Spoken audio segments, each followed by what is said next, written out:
एक घना जंगल था जिसके बीचों बीच एक शांत और गहरी नदी बहती थी। उस जंगल में किसी ने कभी जाने की हिम्मत नहीं की थी, क्योंकि कहा जाता था कि वहां एक खौफनाक भूत का साया है।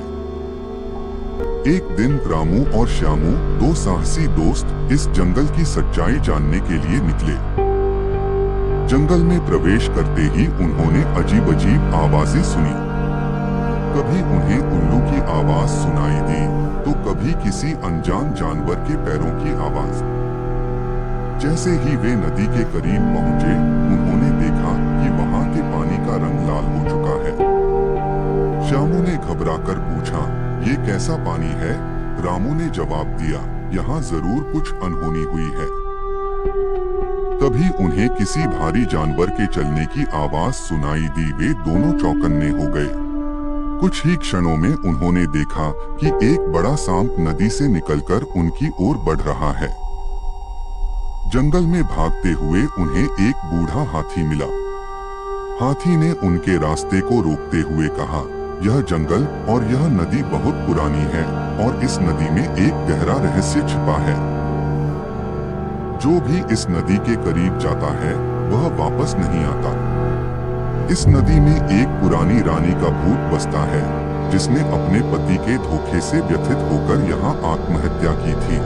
उसके प्रेत ने सारे जानवरों को अपने वश में कर लिया। रामू और श्यामू ने यह सुनते ही नदी से दूर जाने का निश्चय किया, लेकिन तभी एक डरावनी चीख ने उन्हें थमने पर मजबूर कर दिया।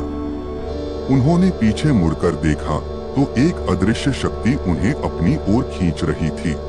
आखिरकार उन्होंने हिम्मत दिखाते हुए हाथी से कहा, हम यहाँ से जाना चाहते हैं, लेकिन हमें बताओ कि इस भूत से कैसे बचा जा सकता है। हाथी ने कहा, इस भूत की मुक्ति केवल तब होगी जब कोई यहाँ आकर सच्चाई जानने की बजाय उस रानी की आत्मा की शांति के लिए प्रार्थना करेगा।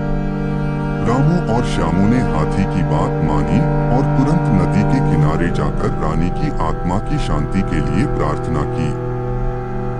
जैसे ही उन्होंने प्रार्थना पूरी की, नदी का पानी फिर से साफ हो गया और सारे जानवर शांत हो गए। भूत ने भी हमेशा के लिए जंगल छोड़ दिया।